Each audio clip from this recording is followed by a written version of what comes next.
მოგესალმებით ძვირფასო ტელემაყურებლებო და მოგახსენებთ, რომ თქვენ უყურებთ სატელევიზიო გადაცემა მომლოცველს, რომელიც არის თქვენი გადაცემა და ეს სწორედ ის გადაცემა,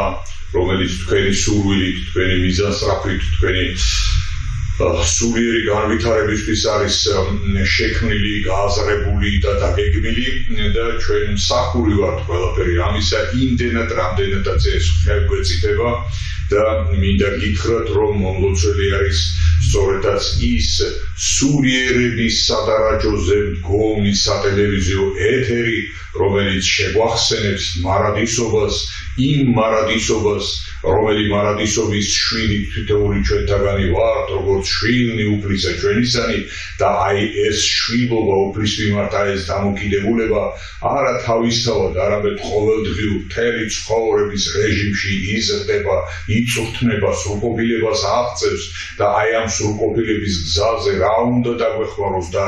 რა უნდა შეგვეშველოს თუ არა სიტყვა და სიტყვა იგი, როგორც სახარება ვასავლის იყო და არის უფალი და უფალი არის უპირველეს ყოვლისა სიტყვა და სიტყვაშია გაცხადებული ძალა, მადლი და წყალობა უფლისა ჩვენისა და ამ შემთხვევაშიც სიტყვა როგორც საშუალება არის ჩვენთვის ის გზა, ის ფორმა და ურთიერთობის ის გზამკვლევი, რომელმაც უნდა დავაკავშიროს უფალთან და ამის ყველაზე უფრო საუკეთესო ნიმუშს და საუკეთესო გამოცდილებას გვთავაზობენ ის წმინდანები, რომლებმაც ჩვენზე უწინ გაიარეს ეს ცოდვამადლით აღსავსე წუთი სოფელი და ეს გაიარეს ისე და გაიარეს იმგვარად, რომ მათი ცხოვრება გააფრწყინდა ღვთის წინაშე და მათი სულიერი რაობა დაფასდა და განახლდა წიაღსა უფლისა ჩვენისასა, რამე თუ განახლებული სულია მარადიულობასთან წინაპარი და ჩვენ სწორედაც ყოველდღიურ და ყოველ ჟამიერ რეჟიმში უნდა ვცდილობდეთ, რომ განვაახლოთ სული ჩვენი და ეხლა გთავაზობთ საუბარს ჩვენთვის ძვირფას და ჩვენთვის საყვარელ წმინდა ნინოს შესახებ, რომელიც დიახაც განმაახლებელია სულისა ჩვენისა და განმანათლებელია ერისა ჩვენისა. წმინდა ნინო 323 წელს შემოვიდა საქართველოში და აი ეს იყო პირველი შეხვედრა საქართველოსთან, ეს იყო პირველი კავშირი საქართველოსთან და აი ამ კავშირით იწყება ის დიდი და მე ვიტყოდი ის მარადიული ურთიერთობა, რომელიც წმინდა ნინოს სახელთან, მის ღვაწლთან და მის მადლთან არის დაკავშირებული. 323 წელი, იქ სხვა თარიღებიც არის და ხშირად ახსენებენ, რომ თითქოს წმინდა ნინო არა 323 წელს შემოვიდა, არამედ შემოვიდა 319 წელს. არის კიდევ სხვა, რომ 325 წელს შემოვიდა და ასე შემდეგ, მაგრამ უნდა გითხრათ, რომ ჩაძიება და კირკიტი ამ თარიღებისა ჩვენ არაფერს არ გვაძლევს და არაფერს არ ცვლის. აკადემიური ფორმით და აკადემიური მსჯელობით მიღებული არის დასკვნა იმისა, რომ 323 წელი არის წმინდა ნინოს საქართველოში შემოსვლის თარიღი და ყოველგვარი ზედმეტი ჩხირკედელობის გარეშე გვჯერა წამს და მივდევთ ამ წელს. 323 წელი არის არა მარტო თარიღი და არა მარტო ისტორიული ფაქტი, როგორც ითქვიან, არამედ არის ცის გახსნა ჩვენი მშობლიური ქვეყნისთვის, არის უფლის მადლის შემოსვლა ქართულ წიაღში და ეს მადლი ისე შემოვიდა, ისე დამკვიდრდა და ისე განივთდა ჩვენს რეალობაში, რომ დღემდე ფეხმოუცვლელად ღიებს იგი საქართველოს შინა და გვიამაყება და გვეძვირფასება, რომ სწორედ იმ გზაზე ვდგავართ, სწორედ იმ სულიერ მემკვიდრეობას ვაგრძელებთ, რომელიც წმინდა ნინომ შემოიტანა და ამკვიდრა და განავრცო ასეთი დიდი მადლითა და დიდი წყალობით. სანამ წმინდა ნინო საქართველოში მოგზადებოდა, მანამდე მის ცხოვრებას გადავავლებთ თვალს და ვიტყვით, რომ იგი გახლდათ კაბადოკიიდან და მისი კაბადოკიელობაც ზოგიერთი მკვლევარი ხსნის შემდეგნაირად, რომ ეს არის საქართველოს სამხრეთით მდებარე ის რეგიონი, რომელიც დღეს თურქეთის, დღევანდელი თურქეთის ტერიტორიაზეა, რომელიც მომიჯნავე ტერიტორია იყო და მეზობელი ტერიტორია იყო საქართველოსთან და ქართველებთან და კაბადოკია დასახლებული იყო ქართული ტომებით, ქართველები ცხოვრობდნენ კაბადოკიაში, ბევრი ქართველი ცხოვრობდა კაბადოკიაში და არ იყო გამორიცხული, რომ წმინდა ნინოს იმ კაბადოკიაში მცხოვრებ ქართველებთან მქონებოდა გენეტიკური კავშირი, სწორედ მათი წარმომადგენელი ყოფილიყო და ზოგიერთი მკვლევარი კიდევ უფრო შორს მიდის და წმინდა ნინოს ასახელებს როგორც ქართველს კაბადოკიაში დაბადებულ ქართველს და ხაზგასმით აღნიშნავს, რომ წმინდა ნინო იყო ქართველი. მაგრამ მე აქვე გეტყვით, რომ ამას არ აქვს მნიშვნელობა ის ქართველი იყო გენეტიკურად თუ არ იყო. მთავარია, რომ ის იყო ქართული მსახურების, ქართული სულიერების ღვაწლის დამდები და ღვაწლის გამავრცელებელი საქართველოში და ის ბევრ ქართველზე უფრო საყვარელი, ბევრ ქართველზე უფრო ახლობელი, ბევრ ქართველზე უფრო ქართველი გახლდათ, ჩემო ბატონო, იმ თავის სულიერი მეობით, რომელი მეობაც მის ცხოვრებასთან, მის წმინდა ცხოვრებასთან თამამად შეიძლება ითქვას, მის წმინდა ცხოვრებასთან არის დაკავშირებული. და კაბადოკიაში იგი გახლდათ შვილი ზაბილონისა. ეს სახელი ხშირად არასწორად ისმის და საბულულს ხმარობენ და აი ამ ფორმით, მაგრამ ეს სახელი ორიგინალში, ანუ იმ წყაროებში, სადაც წმინდა ნინოს ცხოვრება არის გადმოცემული, ხსენებული არის როგორც ზაბილონი და ჩვენ ვცადოთ, რომ აი ამ სახელის დამკვიდრებას შევუწყოთ ხელი და წმინდა ნინოს ძვირფასი მამის სახელი და უნდა გითხრათ, რომ წმინდა ნინოს მამაც წმინდანად არის შერაცხული და მისი ხსენების დღე არის ნინოობის დღესასწაულის მეორე დღე, არის ხსენება მისი მშობლებისა, წმინდა ნინოს მამისა და დედისა და რომ უნდა მათი მშობლობის ღვაწლი, მათი მამობის ღვაწლი და მათი დედობის ღვაწლი წმინდანად არის შერაცხული უფლის წინაშე და სწორედაც აი ამ ზაბილონის შვილი გახლდათ წმინდა ნინო. ზაბილონი იყო მეომარი, მებრძოლი, მხედართმთავარი თავისი ქვეყნისა, მას უამრავ ბრძოლაში მოუწია მონაწილეობის მიღება და ამ ბრძოლაში მონაწილეობაც კვლავაც და კვლავაც მეტყველებს მის მხედრულ სულზე, მის ვაჟკაცურ შემართებაზე, მის ძალგულოვნებაზე მეტყველებს. ხაზგასმით აღნიშნავენ მის ბრძოლებს დღევანდელი საფრანგეთის ტერიტორიაზე მცხოვრებ ხალხთან და მათთან ურთიერთობას და ეს იყო არა მხოლოდ ბრძოლა და დაპყრობა, როგორც ასეთი, არამედ ეს იყო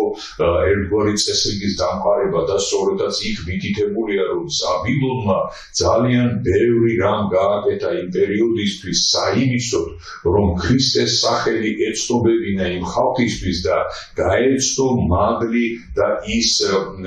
რელიგიური დოქტრინა, რომელიც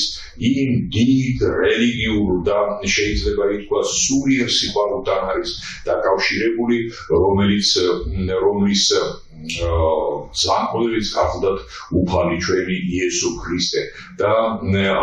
აქედან უნდა ვიგუმანოთ და გამოვიტანოთ დასკვნა იმისა, რომ ზაბილონი იყო არა მხოლოდ მებრძოლი და მეომარი, არამედ იყო გარკვეულწილად მისიონერი, გარკვეულწილად განმანათლებელი და ის უფლის მოყვარე ადამიანი, რომელიც ერთის მხრივ აღასრულებდა ნებას ქვეყნისათვისისა და მეფისათვისისა და მეორეს მხრივ იყო ერთგული მსახური უფლისა ჩვენისა და აი ამ მსახურებას გამოხატავდა სწორედაც იმ სათნო საქმეებში, იმ მოწყალებებში და იმ კეთილგანწყობილებებში, რომელიც მის გარშემო და მის გვერდით არსებობდა. ზაბილონმა მოიარა აი ეს ტერიტორიები, დღევანდელი ევროპის ტერიტორია და დაბრუნდა აი ხანგრძლივი სამხედრო ოპერაციებიდან და ბრძოლებიდან გადაწყვიტა, რომ წასულიყო იერუსალიმში, მოელოცა იერუსალიმი და ერთხანს დაეყო იერუსალიმში, როგორც უფლის ქალაქში, მის სამყოფელში, სადაც იერუსალიმის მიწას და იერუსალიმის ცას, ახსოვს უფალი ჩვენი და რაღაცნაირად მოფერებოდა აი ამ უფლის სამყაროს მის მიწას, მის ცას მოფერებოდა და იერუსალიმით დაინტერესება სწორედაც არა სხვა რაიმე ინტერესით იყო გამოწვეული, არამედ მხოლოდ და მხოლოდ იმით, რომ იგი დაკავშირებული გახლდათ მაშინაც და დღესაც უფლისა ჩვენისა იესო ქრისტეს სახელთან, მის ცხოვრებასთან, მის რაობასთან და აი ამ მიზნით, ამ სულიერი განზოგიდებით და ამ სულიერი სწრაფით წავიდა ზაბილონი იერუსალიმში. იერუსალიმში მაშინ პატრიარქი გახდათ იუბილანი, ესეც ცნობილი ისტორიული პიროვნება და იგი შეხვდა პატრიარქს, გამოითხოვა ლოცვა-კურთხევა მისგან და ერთხანს დაჰყო იერუსალიმში. სწორედაც მისი იერუსალიმში ყოფნის პერიოდში მოხდა ისე, რომ იგი დაოჯახდა, დაქორწინდა, როგორც ითვლიან და მან ცოლად შეირთო პატრიარქის და სოსანა.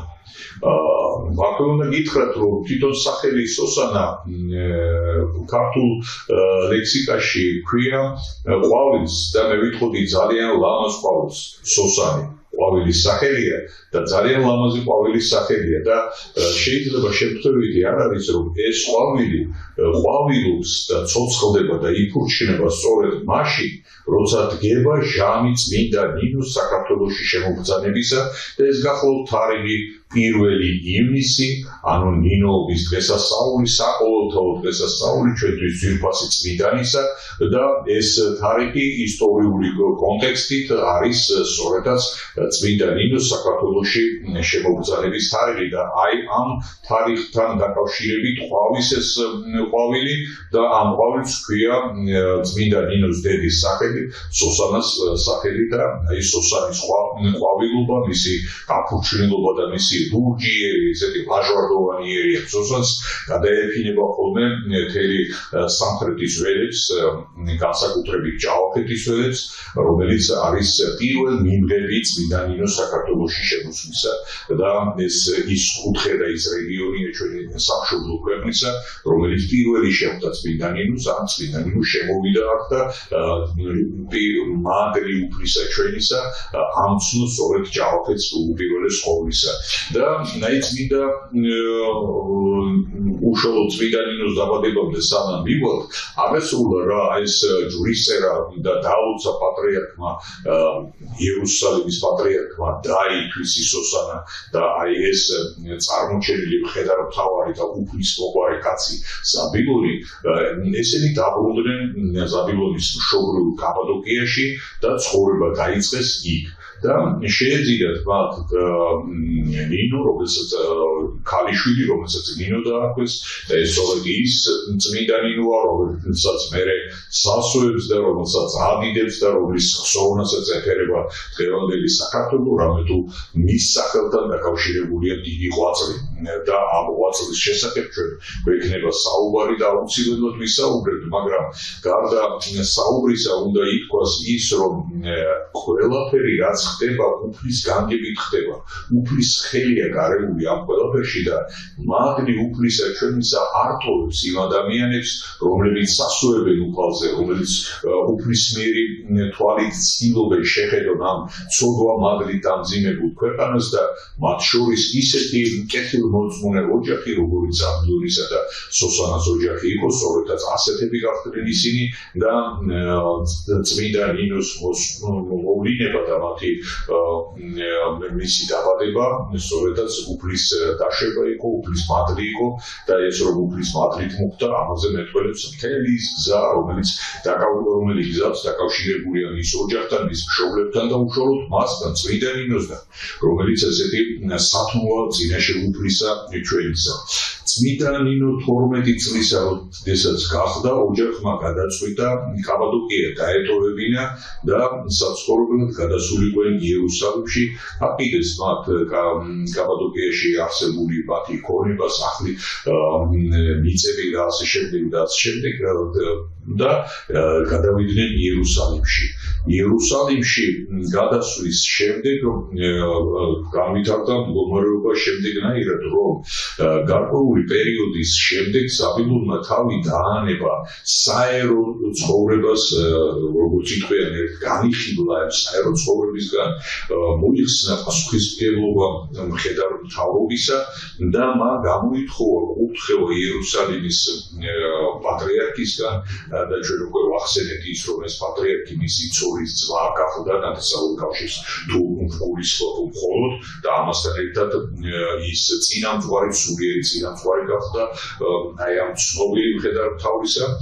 და გამოითხოვა კურთხევა იმისა, რომ დასულიყო უდაბნოში მსახურებად და დიახაც პატრიარქის კურთხევით იგი გავიდა მდინარე იორდანის გაღმა ნაპირზე, საიდანაც უნდა იწება დიდი უდაბნო და აი ამ უდაბნოში წავიდა სამოღვაწეოდ და არც დაბრუნებულა იგი წავიდა ამ მარადილობის გზაზე შეიძლება ითქვას და აი ასე უფლისკენ სწრაფით უფლის სამურებაში და უფალზე სასუებელი ესეთი შინაგანი განცდით გავიდა ამასობლიდან ზაბილონი, წმინდა ზაბილონი, რომელიც უკვე ვახსენეთ, რომ იგი წმინდანად არის შერაცხული და ცოლმა, მისმა და დედამ ჩვენთვის ძვირფასი წმინდა ნინოს დედამ სოსანამ აიღო პასუხისმგებლობა ქვრივ ოგლებებზე მოცხადების გაცემის და დაუდოვილებისა და ავადმყოფობაში მყოფი პირებზე ზრუნვისა და აი ასეთი სათნოებით აღრამებდა და ათენებდა თავის დღეებს და შესაბამისად ლოცულობდა და იყო მადიდებელი უფლისა ჩვენისა. აი ამ ყოფაში ცხოვრობდა წმინდა ნინო, აი ასეთი მაგალითი ნახა მან მამისათვის ისაგან, ასეთ მაგალითს ხედავდა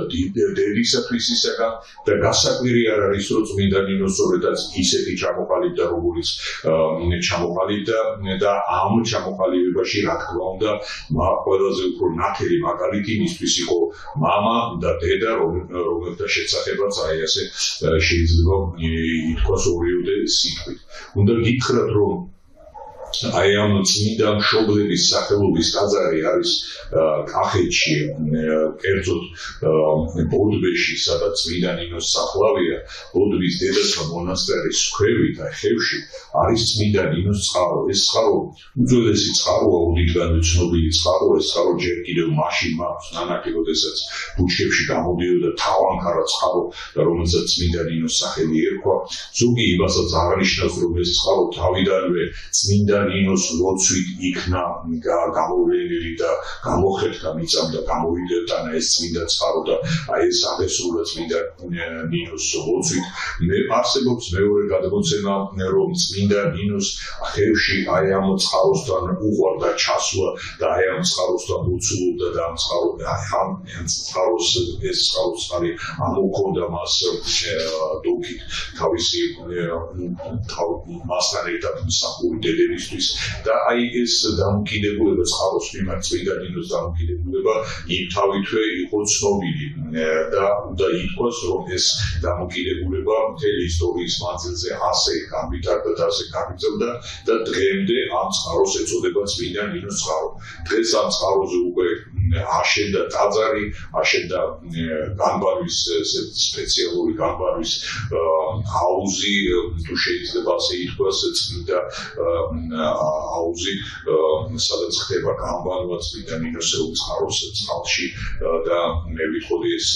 საოცარი ცხოვრებისა და საოცარი სულიერი განცდის მომანიჭებელია ეს ყველაფერი და ამაზე ყურადღება იმიტომ გავამახვილე, რომ ამ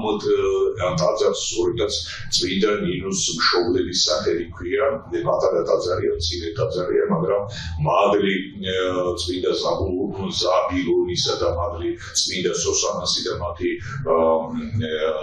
წმინდა სახელებისა ერთობლივად არის აი ამ ტაძარში განსხვავებული და თავისთავად კარგია და ძვირფასია ფაქტი იმისა, რომ ეს ტაძარი არსებობს. ეს ტაძარი არ არის ისტორიული მნიშვნელობის ტაძარი, გითხარით, რომ აშენდა ეს ტაძარი უკანასკნელ პერიოდში, უკანასკნელ ათწლეულებში, ანუ ჩვენთვის ძვირფასი და ნეტახსენებული პატრიარქის ილია მეორეს კურთხევითა და მისი საბადო პატრიარქო ეპოქის თვალსაჩინოში აშენდა და არის ერთ-ერთი ისეთი ღვთივსათნო ადგილი თუ შეიძლება ითქვას, რომელიც უშუალოდ წმინდა ნინოსთან და მის მშობლებთან არის დაკავშირებული და უნდა ითქვას, რომ წმინდა ნინოს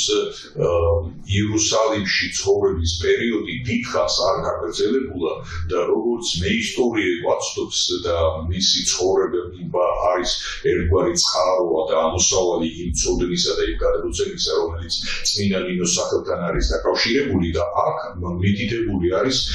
წმინდა ნინოს ასაკი 14 წელი, რომ 14 წლის ასაკში მან დაიწყო მისიონერული ან დაინტერესდა მისიონერული ცხოვრებით და ეს მისიონერული ცხოვრება გაცხადდა საქართველოსთან მიმართებაში და უნდა ითქვას ეს არ მომხდარა თავისთავად და როგორც იტყვიან ეს არ ყოფილა რაღაცა მიზეზ შედეგობრივი კავშირებს მოკლებული რაღაც ციდან ჩამოვარდნილი იდეა იყო გამოცხადება ყოველად წმინდა ღვთისმშობლისა და სწორედაც აი ამ გამოცხადების საფუძველზე ღვთისმშობელმა ყოველად წმინდა ღვთისმშობელმა მარიამმა დაალოცა და აკურთხა 14 წლის ქალიშვილი წმინდა ნინო და გადასცა მან ვაზის ჯვარი, რათა ამ ჯვარითაც სულიყო და მოემუშაკა და დაელოცა ქვეყანა იგი ივერიად იგივე საქართველოს წოდებული და ხალხი მისი და აი ეს გამოცხადება გახდა საფუძველი იმისა, რომ წმინდა ნინომ დატოვა საუფლო ქალაქი იერუსალიმი და წამოვიდა საქართველოში. მანამდე კი წმინდა ნინოს ჰქონდა გადმოცემა მიღებული ინფორმაცია იმის შესახებ, ყვართი უფლისა ჩვენისა არის წადებული და ქვეყანა ერთ-ერთ ქვეყანაში და ის ქვეყანა იწოდება ივერია და საქართველოს იწოდება და ყვართი იქ არის შენახული და იქ არის დაცული, ქვეყანაშია დაცული და აი ეს ინტერესი უფლის ყვართის იქ დაცულობისა, თავისთავად ფაქტიც იმისა, რომ უფლის ყვართი როგორც სახიერი ნიშანი უფლისა ჩვენისა არსებობს და ეს არსებობს სადღაც და აი ეს ნივთობრივი არსებობა უფლის მიერი ყვართისა გვავალსა და გვავალს საუფლოდ განაცხობს ყველა ასე მოფიქრალ ადამიანს და აი მათ შორის წმინდა ნინოზეც გავლენა იქონია აი ამ ფაქტის გაზიარებამ, ამ ფაქტის ამ ინფორმაციის მიღებამ და ის მთელი დღეების განმავლობაში ფიქრობდა აი ამ ყვართის შესახებ, ქვეყნის შესახებ, სადაც ეს ყვართია დავალებული, რატომ ამ ქვეყანაში, რატომ აიძლა მაინც ამ ქვეყანაში და ასე შემდეგ და ასე შემდეგ და ამ კითხვებზე პასუხი და სურვილი ამ ყვართთან მიახლებისა წმინდა ნინოში იმდენად გაიზარდა, რომ აი ეს სულიერი ზრდა მივიდა სწორედაც იმ გამოცხადებამდე, რომელი გამოცხადების შესახებაც მე უკვე გაცნობთ, რომ ეს იყო გამოცხადება ყოველად წმინდა ღვთისმშობლისა და თქვენ კარგად გახსოვთ, ჩემო ძვირფასო ტელემაყურებლებო, რომ ყოველად წმინდა ღვთისმშობელს არა ნებითა ადამიანისა და არამედ ნებითა ღვთისა ჩვენისა და ერგო წილად ივერია, ანუ საქართველო ერგო წილად და სწორედ მისი წილხდომილი ქვეყანაა ეს ქვეყანა და თქვენ კარგად იცით, რომ შემდეგ რატომ არ მოხერხდა მისი წამოსვლა საქართველოში, მაგრამ ეს წამოსვლა მოხერხდა არ მოხერხდა, შეიძლება ამას უპირველესი მნიშვნელობა არ ჰქონდეს, იმდენად რამდენადაც ღვთისმშობელ მარიამს ამ თავის წილხდომილ ქვეყანასთან კავშირი არ გაუწყვეტია, სულიერი კავშირი სულ აქვს და აი ამ კავშირის მყოფობა გამოცხადდა და გაცხადდა წმინდა ნინოსთან მიმართებაში, რომელმაც მიიღო ვაზის ჯვარი. რატომ გაქვს ვაზის ჯვარი? ვაზი მოგეხსენებათ თუ როგორი სიმბოლური მნიშვნელობის მქონე სიწმინდეა ქართველთათვის, როგორი ნიშანდობლივი ფაქტია და სწორედაც არა მუხის ჯვრის, არა ლითონის ჯვრის, არამედ ვაზის ჯვრით იქნა ნაკურთხი წმინდა ნინო და სწორედაც აი ამ ღვთისმშობლის მიერ მოძებული ვაზის ჯვრით გამოემართა საქართველოსკენ და იგი არ წამოსულა მარტო, მას ახლდა 50-მდე მლოცველი ქალწული, რომელმაც შორის იყო რიფსიმე და გაიანეც ესენი იერუსალიმის პატრიარქის კარზე, საპატრიარქო კარზე მსახური დედები გახდნენ, კეთილმსახური დედები გახდნენ, კეთილმორწმუნე დედები გახდნენ და შემთხვევითი არ იყო, რომ ისინი დაემგზავრნენ წმინდა ნინოს და მათთან ერთად გამოემგზავრნენ საქართველოსკენ. მათ საკმაოდ რთული გზის გამოვლა მოუწიათ, მათ შორის იყო ესეთი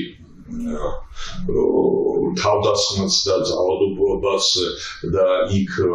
ამ ფაქტთან დაკავშირებით მითითებული არის ის, რომ წმინდა ნინო იქვე არსებულ მაღლოვანის ბუჩქში დაიმალა და ამით გადარჩა და ამით განერიდა იმ ბოროტმოქმედებს, რომლებმაც აწამის ეს ქალწულები და თავი მოკვედეს.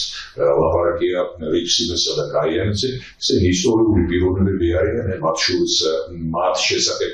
სათანადო გადაცემა არსებობს, ახლა ამაზე არ გავაგრძელებთ ცხოვრებას,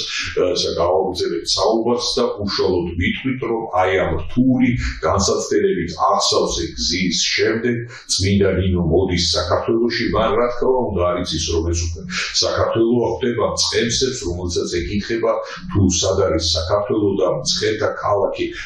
დედაქალაქი ამ ქვეყნისა მცხეთა და როგორ უნდა მივიდე მე ამ ქალაქთან და მწყემსები პასუხებენ, რომ ეს არის საქართველო და აი პირველად გაიგონა ეს არის საქართველო წმინდა ნინო, ეს სიტყვები პირველად გაიგონა ჯავახეთში და სწორედაც ჯავახეთში იქნა საქართველო პირველ აღიარება საქართველოსი, ჯავახეთში მოხდა წმინდა ნინოს თან მიმართებაში და საქართველო როგორც ასეთი ქვეყანა წმინდა ნინოსთვის გაიხსნა ჯავახეთიდან და ჯავახეთი იყო პირველი ესეთი შეხედის ადგილი საქართველოს სახელითა და საქართველოს რეალობით წმინდა ნინოსთან მიმართებაში. ამაზე იმიტომ ვამახვილებთ ყურადღებას, რომ მინდა გავითავისოთ შემდეგი, რომ შემთხვევით არაფერი არ ხდება, ყველაფერი ძალიან კანონზომიერია, ყველაფერი როგორც იტყვიან, ღვთის თვალითა და ღვთის გულით არის გამსჭვალული და ავსებული და ამიტომ ყველა ის ფაქტი რაც ხდება, ყველა იმ ფაქტში რაც ხდება, უნდა ვიგუმანოთ და უნდა სასუევდეთ უფალ ჩვენსას, რომელიც გიებს, რომელიც განაპირობებს და რომელიც არის წყარო ყოველივე ამისა. და აი ეს რაც ჯავახეთთან მიმართებაში და წმინდა ნინოს ჯავახეთში შემოგზავნებასთან დაკავშირებით ვისაუბრეთ, ეს კვლავაც და კვლავაც უფლისმიერი ნიშანია და გაიხარა რა წმინდა ნინომ საქართველოში შემოსვლის აი ამ ფაქტით და იგი ხარგზა თუ როგორ უნდა წასულიყო და მოხვედრილიყო ამ ქვეყნის დედაქალაქში ანუ მცხეთაში, ამ მცხეთზე მასწავლეს და მიუთითეს მდინარეზე, რომ აი ეს მდინარე მიდის მცხეთაში. ლაპარაკია ფარავნის ტბასთან, ლაპარაკია ფარავნის ტბიდან გამომავალი მდინარესთან, რომელსაც ასევე მდინარე ფარავანი ქვია სახელად, რომელიც შემდეგ უერთდება მდინარე მტკვარს და ესე მოემართება მცხეთისკენ აი ეს მდინარე და გზა უჩვენეს აი ეს მდინარე, რომ ეს მდინარე მიდის მცხეთაში და დიახაც გამოყვა მდინარეს ჩამოვიდა მცხეთაში და მცხეთაში მან პირველი მოსვლის პერიოდში, რა თქმა უნდა, მცხეთაში წმინდა ნინოს არავინ იცნობდა და როგორც იტყვიან, იქ არავინ დახვედრია ისე რომ მისთვის მიეცა საცხოვრისი და ასე შემდეგ და ასე შემდეგ და პირველ ხანებში წმინდა ნინო ცხოვრობდა მაღლოვანში. და უნდა გითხრათ, რომ ეს მაღლოვანი სიმბოლური მნიშვნელობის არის. თქვენ ძალიან კარგად გახსოვთ მაღლოვანი ძველი აღთქმიდან, სადაც ცხადდება უფლის ნება, უფლის ხმა ცხადდება და ცეცხლი უკიდია მაღლოვანს და მაღლოვანი არ იწვის და ისმის აი ამ ცეცხლ უკიდებული მაღლიდან ისმის ხმა უფლისა ჩვენისა და აი ეს სახე მაღლოვანის ბიბლიური სახე, ცეცხლ უკიდებული მაღლოვანის ბიბლიური სახე რჩება ესეთი მართლაც სახედ როგორც იტყვიან და ეს არის ერთგვარი სიმბოლური ღრმა, სიმბოლური მნიშვნელობის მქონე რეალობა და ამ შემთხვევაშიც მაღლოვანში პოვებს მცხეთაში მოსული ნინო, მაღლოვანში პოვებს თავშესაფარს, ამ მაღლოვანში ცხოვრობს, აქ ლოცულობს და ეს არის მისი სამყოფელი, თუ შეიძლება ასე ითქვას და აი ამ მაღლოვანის წიაღიდან ამოდის ლოცვა ჩვენთვის ეს ესოდენ ძვირფასი წმინდა ნინოსი და თუ როგორ ამოდის და თუ როგორ ამოვიდა ამ მაღლოვანიდან ეს ლოცვა, ამაზე მეტყველებს მთელი შემდეგი ისტორია წმინდა ნინოს სახელთან დაკავშირებული, რომელიც ქართლის მოქცევას, ქართლის სულიერ აღმავლობას, საქართველოში ქრისტეს მადრისა და ქრისტეს რწმენის გამწყინებასთან არის დაკავშირებული და ეს საიდანაც და როგორღაც კი არ მოხდა და კი არ გამოჩნდა და გამოცხადდა, არამედ ამოვიდა ამ მაღლოვანის დიაბრიდან, ამოვიდა ლოცვის სახით, ლოვედრების სახით, უფალთან მიმართებაში, უფალთან კავშირის, ლოცვითი კავშირის გამოხატულებით ამოვიდა მაღლოვანიდან ეს ყველაფერი და ამოვიდა ქალწულის პირით, ანუ როგორც უკვე ითქვა, იგი 14 წლისა გამოემართა და დაახლოებით 14 წელთან აღმატებული პერიოდთან გვაქვს ამ შემთხვევაში საქმე და ქალწულის პირით ნათქვამი ლოცვა იქნა სწორედაც ის ლოცვა, რომელიც განევცოდა მადლი მოიღო უფლისა ჩვენისა იმ ხალხს, რომელი ხალხით საქართველოში დახვდნენ და ეს ხალხი იყვნენ არა ვიღაცები და არა უცნობი ხალხი, არამედ ეს იყო სწორედაც ჩვენი უშუალო წინაპრები, რამე თუ ქართველებს ფეხი არ მოუწვლიათ ამ მიწიდან, ისევ აქ არიან და ისევ ისინი არიან, ვინც იყვნენ მაშინ წმინდა ნინოს შემოგზავნების შემდეგ და იყვნენ ქართველები, ვართ ქართველები და ვრჩებით ქართველებად და ეს ქართველები შეხვდნენ მცხეთაში წმინდა ნინოს და ამ ქართველებს უხადა წმინდა ნინო ქრისტეს რჯული, მაგრამ სანამ გადაგებასთან მივიდოდეთ, მანამდე ის ადამიანური ურთიერთობები, რომელიც ყველას აქვს, როგორც ადამიანს, მათ შორის წმინდა ნინოსაც ჰქონდა და ეს იყო ურთიერთობა დედოფალთან, რომელიც სნეულებით იყო შეპყრობილი და რამოდენიმე ექიმი მოუყვანეს მას და ცადეს კურნალობა მისი და შედეგი გაუმჯობესება ვერ მიიღო მისმა მდგომარეობამ და აცნობეს, რომ ვიღაცა უცხო ქალწული არის ჩამოსული, რომელიც იქ მაღლოვანში ატევებს ღამეს და ის იმდენად ისეთი შთაგონებული პიროვნებაა, რომ მოდი ვთხოვოთ მას შველა და შეიძლება მან შეძლოს დედოფლის განკურნება და ეს ასეც მოხდა, შეხვდა დედოფალს, წმინდა ნინო მიილოცა და შეავედრა დედოფალი უფალს ჩვენსას იესო ქრისტეს და ამ შევედრების შემდეგ მართლაც მოხდა სასაული და დედოფალი განიკურნა და ეს განკურნება იმდენად ეფექტური, იმდენად მრავლისმეტყველი და იმდენად შთამბეჭდავი აღმოჩნდა, რომ დედოფალმა იმ დაუჯერა წმინდა ნინოს განეცხო მადლიერებით მის მიმართ და მათ შორის ჩამოყალიბდა ესეთი სულიერი ერთობის განცდა. ამას დაერქვა ისიც, რომ სწორედ იმ პერიოდში და სწორედ იმ დროს სანადიროდ იყო მეფე წასული იქვე მცხეთასთან ახლოს, ჩვენთვის კარგად ნაცნობ თოთის მთაზე და მეფემ დაკარგა თვალისჩინი, მეფეს დაეკარგა თვალისჩინი და დაბრმავდა მეფე და ამ დაბრმავებულმა მეფემ სასოწარკვეთილებაში ჩავარდა რამე თუ წვდიადი იცვა თვალნი მისმი და შეთხოვა ყველა კერებს, ყველა მისთვის ნაცნობ სავედრებას მიმართა და თხოვა შველა და მე გაახსენდა, რომ მცხეთაში იყო ვიღაცა უცხო ქალწული ნინოთ წოდებული ჩამოსული, რომელმაც მის მეუღლეს დედოფალს უშველა და განკურნა და მან მიმართა წმინდა ნინოს ღმერთო შენ ვიშველე და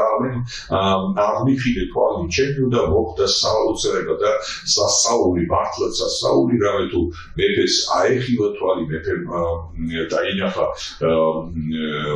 მიეცა თვალის ჩინი და ამით მას დაუბრუნდა თვალის ჩინი და ამით მან იგუმანა ის ცხოველმყოფელობა და განიცადა ის ცხოველმყოფელობა, რომელიც წმინდა ნინოს მიერ ნაქადაგები ღმერთისთვის იყო დამახასიათებელი და რა თქმა უნდა ირწმუნა, დაუჯერა და გარკვეულწილად მოშიში გახდა ამ ღმერთისა. თოთის მთიდან დაბრუნებული და მე ვიტყოდი სულშეძრული მეფე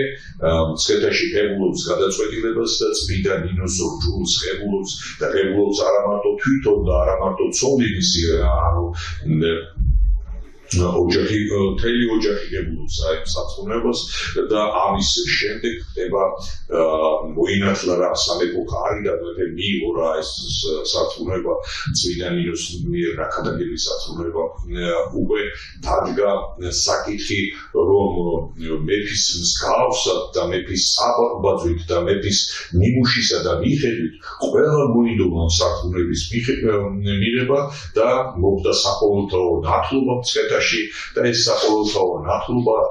იმიტომაც იყო საყოველთაო რომ ამ ნათლობამ მოიცვა სულიერი მდგომარეობა არა მხოლოდ იმ ხალხისა და იმ ადამიანებისა რომლებიც მაშინ მცხეთაში იყვნენ და რომლებაც უშუალოდ მიიღეს ამ ნათლობაში მონაწილეობა არამედ ეს იყო საყოველთაო ნათლობა მთელი ქართველი ერისა რომელიც განევრცო და განეფინა მთელ ერს და მადლი ამ ნათლობისა დღესაც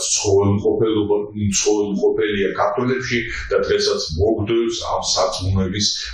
კეთილი ნება და ის სულიერი ნათელი რომელიც ქრისტეს ჯურისთვის და ქრისტეს რწმენისთვის არის დამახასიათებელი მაგრამ სანამ ამ ნათელს შევხვდებოდეთ სანამ ამ ნათელს ვიგრძნობდეთ და სანამ გაცდა დადგებოდეს აი ამ ღვთაებრივი მადლისა მანამდე დიახაც ნათლობა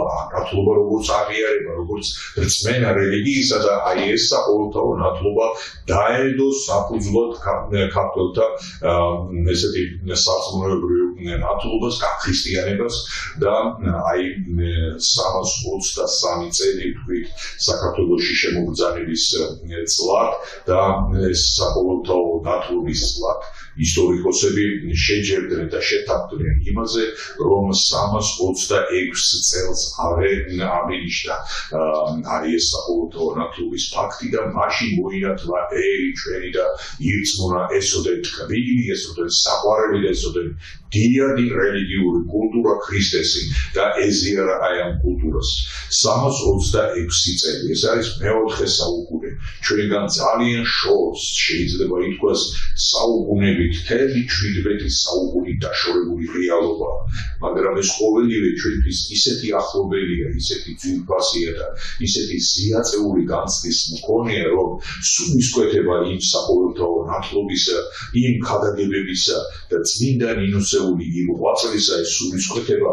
მარად ცოცხალია და დღემდე ისეთი საოცარი ცხოვრებმყოფელობით არის შემორჩენილი რომ დღესაც სასუებთ წმინდა ნინოს სახელს დღესაც ვარგებთ ტაძრებს წმინდა ნინოს სახელზე დღესაც წერთ და ვხატავთ ხატებს წმინდა ხატებს სალოცავ ხატებს წმინდა ნინოს სახელზე უნდა ითქვას რომ წმინდა ნინო საყოველთაო სიყვარულის ობიექტია საქართველოსთვის და შემთხვევითი არ არის რომ წმინდა ნინოს სახელი ქვია უამრავ ადამიანს საქართველოში და ეს უამრავი ადამიანიც რომ ესე რაღაც ზოგადი არ იყოს უფრო დავაკონკრეტებ და ვიტყვი ყველაზე მეტი სახელი საქართველოში არის გიორგის სახელის მქონე გიორგის სახელი არის რა თქმა უნდა წმინდა გიორგი იგულისხმება და წმინდა გიორგის სახელია არის ყველაზე უფრო მეტი სტატისტიკურად ყველაზე უფრო მეტი სახელი ქვია გიორგის არის მეორე სახელი და რომელია ეს მეორე სახელი დიახაც შემოძვირფასებო თქვენ სწორედ იგუმანეთ რომ წმინდა ნინოს სახელი გახლავთ მეორე სახელი წმინდა გიორგის სახელის შემდეგ მეორე სახელი რომელიც ყველაზე უფრო გავრცელებული სახელია ეს არ არის მხოლოდ მათემატიკა და სწორედ მხოლოდ ციფრები ეს არის დიდი სიყვარულის გამოხატულება ქართველი ერისა წმინდა ნინოს მიმართ იგივე წმინდა გიორგის მიმართ როგორც პირველი მოსახელისა და მეორე მოსახელი აი წმინდა ნინოს სახელი გახლავთ შემოძვირფასებო და აი ამ სახელის მიმართ დამოკიდებულება სიყვარული სათნოება და ერთგვარი სულიერი განცდა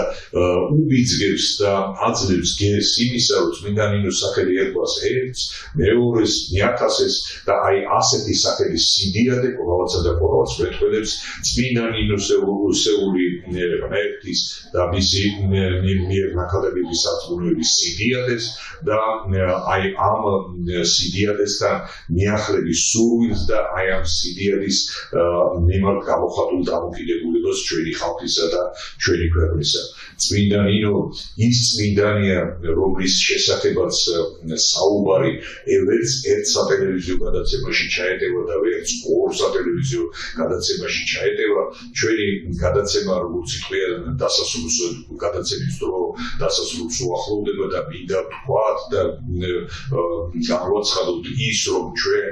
ამ წმინდა სახელს, ამ დიდებულ ღვაწლს, წმინდა ნინოს მიერ განხორციელებულ ამ დიდებულ ღვაწლს ვსკვლავად დაუბრუნდებით და ამჯერად შემოვიფარგლეთ მხოლოდ იმით, რასთანაც კალენდარულად გვაქვს საქმე და რა საქმეს გულისხმობ. წმინდა ნინოს საქართველოში შემოგზანება, რომელიც 1 ივნისს ნინოობის დღესასწაულზე დგება და რომელსაც მთელი საქართველო აღნიშნავს ზეიმით, სწორედაც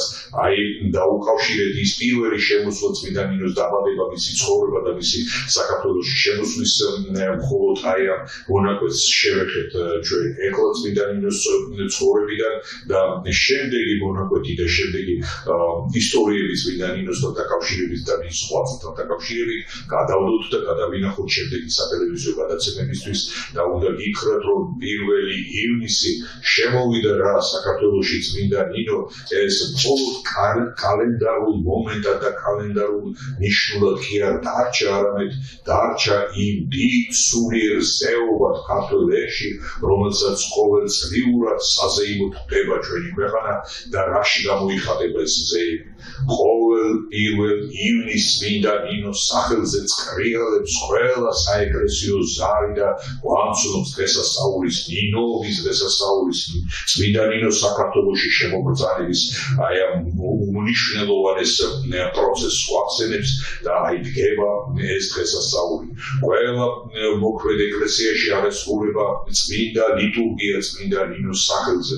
უამრავი ადამიანი მიახლება წმინდა ბარძიმს და ეზიარება წმინდა ნინოს სიყვარული, წმინდა ნინოს სახელის პატივისცემით და იმ დიდი საუფლო განწყობილებით, რა განწყობილება წმინდა ნინოს შექმნა საქართველოში. უამრავი ეკლესია წმინდა ნინოს სახელზე აგებული საქართველოში, უამრავი წმინდა ხატია მის სახელზე დაწერილი და უნდა ითქვას, რომ მადლი და წყალობა წმინდა ნინოს სახელთან დაკავშირებული კვლავაც ცხოვრყოფილია და ცხოვრყოფელი ყოს უფალმა ჩვენმა სამარად ჟანოთ, რამე თუ ის ბედნიერება, რომელსაც ჩვენ განვიცდით ქრისტიანულ რელიგიასთან ურთიერთობისა და ქრისტიანული კულტურასთან ურთიერთობის გამო, ეს უნდა იყოს მარადიული და ეს არ უნდა შეჩერდეს. ეს ასეც იქნება და ღმერთი ამას ჩვენზე უკეთ განაგებს, მაგრამ ჩვენ უნდა გქონდეს სურვილი, შინაგანი განაცხადი და შინაგანი სწრაფვა იმისა, რომ ერთი წუთითაც და ერთი რაღაცა გაყრული პერიოდითაც კი არ მოხდეს შეჩერება იმ თავანკარა წყლისა და იმ თავანკარა სულის მდინარისა, რომელიც წმინდა ნინომ წარმოადგინა საქართველოში და რომელიც მოდის და მოედინება დღემდე. გვეწეოდეს მადლი მოციქულთა სწორად წოდებული ჩვენთვის ესოდე ძვირფასი და ესოდე საყვარელი წმინდა ნინოსი, რომელიც შემოვიდა, იცხოვრა და დაეფლა და დაემკვიდრა სამარადისოდ საქართველოში და აი ეს გზა წმინდა ნინოს ეს გავლილი, ეს პრაქტიკული ცხოვრების გზა, სულიერების გზა გახლავთ უპირველეს ყოვლისა და ეს სულიერება შემოიტანა, დაამკვიდრა, დააფუძნა და დღემდე ეს სულიერება ისეთი ცხოვრყოფელობით ცოცხლობს და ცხოვრობს და არსებობს ქართულ რეალობაში, რომ თითოეული ჩვენთაგანი სწორედაც სასუერთ წმინდა ნინოს და სწორედაც გვეძვირფასება ის ხალხულებრივი სიწმინდე და ის ხალხულებრივი სინათლე, რომელიც წმინდა ნინოს სამოციქულო ღვაწლით იქნა გაცხადებული საქართველოში. კვლავაც და კვლავაც გვეწეოდეს მადლი წმინდა ნინოს ლოცვისა და მის მიერ დამკვიდრებული დიდი და ბრწყინვალე რელიგიური კულტურისა, რომელიც ქრისტიანობად იწოდება. გმადლობთ ყურადღებისთვის.